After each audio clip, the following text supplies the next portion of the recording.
Il est 9h30 à Kinshasa, soit une heure de plus à Lubumbashi. Mesdames et messieurs, bienvenue au 9h30 sur Mandiko Télévision.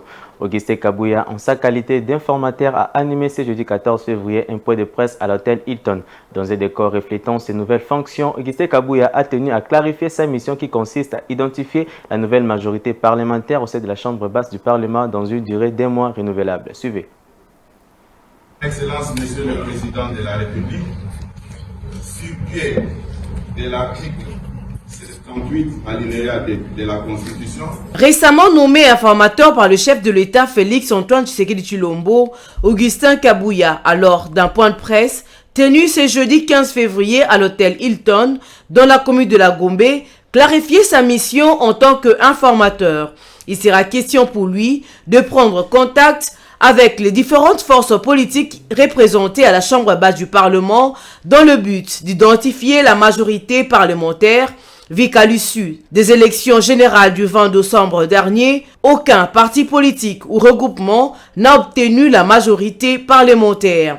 Les adhérents à cette nouvelle majorité signeront un acte d'engagement. Un panel d'experts sera mis en place afin d'aider l'informateur à mener à bien son travail autour d'un mois renouvelable. La primeur du rapport final de cette tâche sera réservée au chef de l'État pour donner naissance à une seule et grande coalition d'une large majorité parlementaire.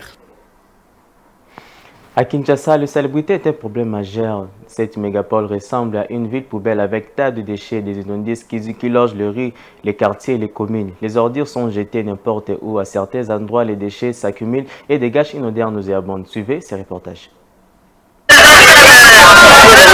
L'insalubrité persiste à Kinshasa en dépit de l'opération Kimbopitou chapeautée par l'hôtel de ville de Kinshasa depuis plusieurs années déjà. Cette opération s'est présentée comme un remède quant à la politique d'évacuation des immondices dans la ville, en passant par le changement de mentalité des Kinois sur la gestion de déchets. Mais sur le terrain, la réalité est tout autre.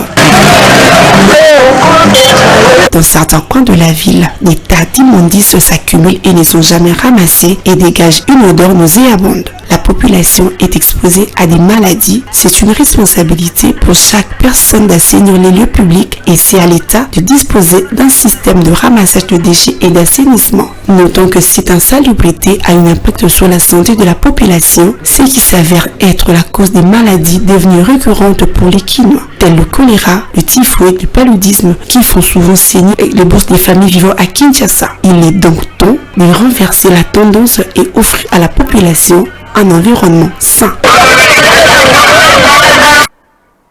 Et pour finir en culture, du samedi 17 février au samedi 24 février, une semaine à l'Institut français de Kinshasa pour la 10e fête du livre. À l'entrée gratuite, le public pourra découvrir diverses manifestations telles que le lecture, les spectacles, les ateliers, librairies éphémères. Tout pour l'annonce a été faite lors de la conférence de presse le mardi dernier à la salle de cinéma. Suivez. Semaine de la fête du livre à l'Institut français à l'occasion de la 10e fête du livre à Kinshasa. Entrée libre à tous les publics pour découvrir diverses présentations telles que la lecture, spectacles, ateliers, librairies éphémères. Au menu, le samedi 17 février à 18h30 à la soirée d'ouverture est prévu les offrandes poétiques. Le lundi 19 février à 18h30 à l'Académie des Beaux-Arts, lecture scénique Le Lac avec John Geleka. Le lendemain à la même heure, lecture étoilée, Rime Batal Fan Atiki. Le mercredi 21 février à 18h30, Toli Toli Kwamtawa du franco-ivoirien Gaouz. Le jeudi 22 février à 17h, Rec Voix de Kinshasa portrait sonore de la place Kitambo Magasin de Jacques Souvent et Jeanne Paravert. Le lendemain, sur les coups des 17h, projection du film La Révolte des Vieux, suivi à 19h de la conversation Les femmes qui écrivent sont dangereuses, Laure Adler,